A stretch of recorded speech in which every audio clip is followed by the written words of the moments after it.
Hello everyone, চলে এলাম আবারও একটা নতুন ভিডিও নিয়ে। এটা হচ্ছে বরযাত্রী যাওয়ার ব্লগ। আগের ব্লগে তোমরা দেখেছো বাড়ি থেকে মামাবাড়ি যাওয়া, তারপরে জল সইতে যাওয়া, যেখানে সব গাড়িগুলো একসাথে রাখা আছে। সেখানে গিয়ে আমরা হিমশিম খেয়ে গেছি যে আমরা অ্যাকচুয়ালি কোন গাড়িতে যাব। আর আমরা এখন ঘুরে ঘুরে দেখছি যে কোন গাড়িতে কে কে উঠেছে এই সমস্ত। যাই হোক, অনেক খোঁজাখুঁজির পর আমরা উঠেছি একটা বোলেরো গাড়িতে, তাও আবার পিছনের সিটগুলো। এক সাইডে বসেছে আমার দুই মানি, আর এক সাইডে বসেছে আমরা দুইজন, রিয়া আর আমি। আর দাঁড়াও তোমাদের তো আমার পুরো লুকটা দেখানোই হয়নি। তো এই যে হচ্ছে আমার পুরো লুক। আমাকে কেমন লাগছে তোমরা অবশ্যই কিন্তু কমেন্ট করে জানাবে। আর বরযাত্রীতে যাওয়ার জন্য কিন্তু কোনো বাস করেনি, শুধুমাত্র 10টা ছোট ছোট গাড়ি করেছে, মানে বোলেরো, মারুতি। আর বরের জন্য তো স্পেশাল গাড়ি রয়েছে, অল্টো গাড়ি। তো মামার গাড়িটা কেমন করে সাজিয়েছে ফুল দিয়ে সেটা আমি দেখাতে পারিনি, তার জন্য অনেকটা দুঃখিত। আর গাড়িগুলো যে পরপর করে যাচ্ছে না, দেখতে খুবই ভালো লাগছে। আর গাড়িতে তো আমরা প্রচন্ড মজা করতে করতে যাচ্ছি, গাড়িতে আবার গান বাজছে, বেশ ভালোই লাগছে।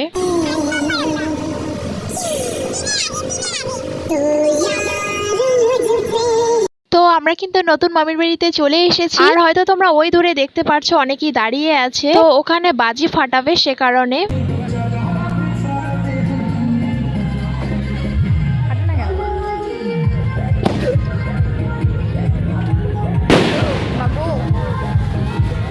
আর সত্যি কথা বলতে বাজি ফাটানোর সময় আমার কিন্তু একটু ভয়ই লাগে। আর এই যে আমরা সবাই একে একে ভিতরে প্রবেশ করছি।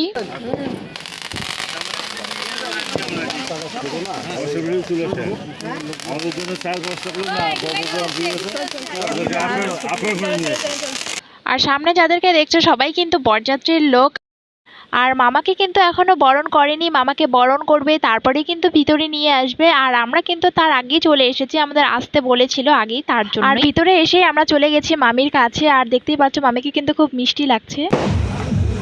মামিকে দেখে এসে তারপরে কিন্তু আমরা বসে পড়েছি, মানে বরযাত্রীদের জন্য যেখানে বসার ব্যবস্থা করেছে সেখানেই। আর তারপরে কিন্তু আমাদের টিফিন দিয়েছিল, আর টিফিন কিন্তু আমরা খাইনি, আমি তো দিয়ে দিয়েছি আমার বড় মানিকে। আর বরযাত্রীতে এসে ছোট মেশো কিন্তু নাচতে শুরু করে দিয়েছিল, কারণ শেষ পর্যন্ত কিন্তু ছোট মেশো থাকবে না, তার আগেই চলে যাবে মানে দাদু বাড়িতে।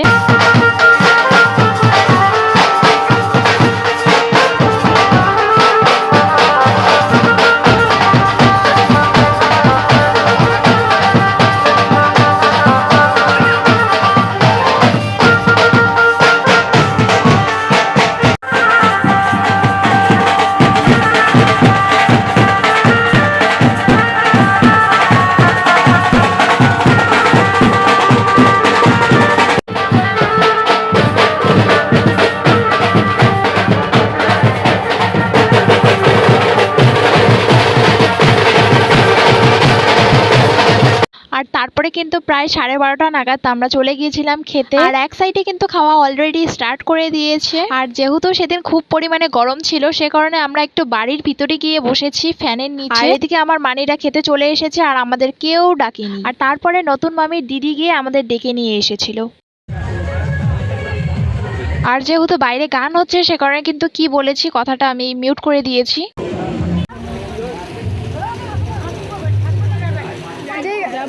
আরে যেই গাড়িতে আসছে ওই গাড়িতে তো যাইতে হবে না।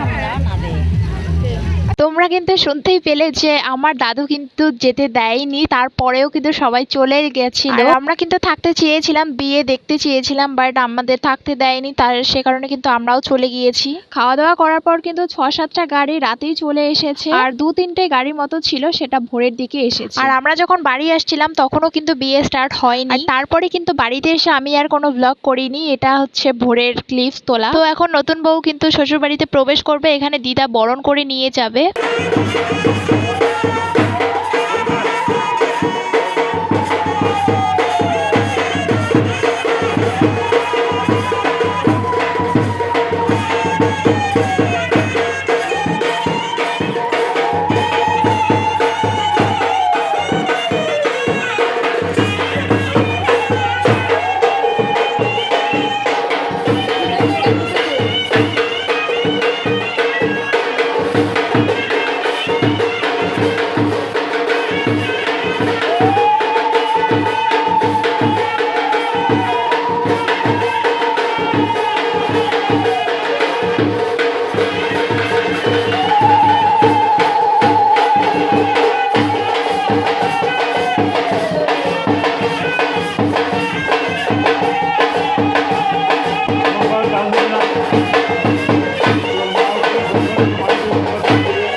আর যাকে তোমরা সামনে দেখতে পারছো এটা কিন্তু আমার মার ঠাম্মা হয়, আমার বম্মা হয়।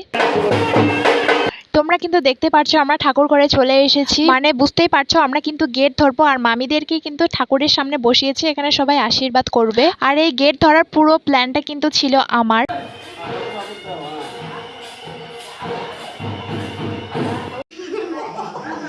খুলবা না কিন্তু এটা।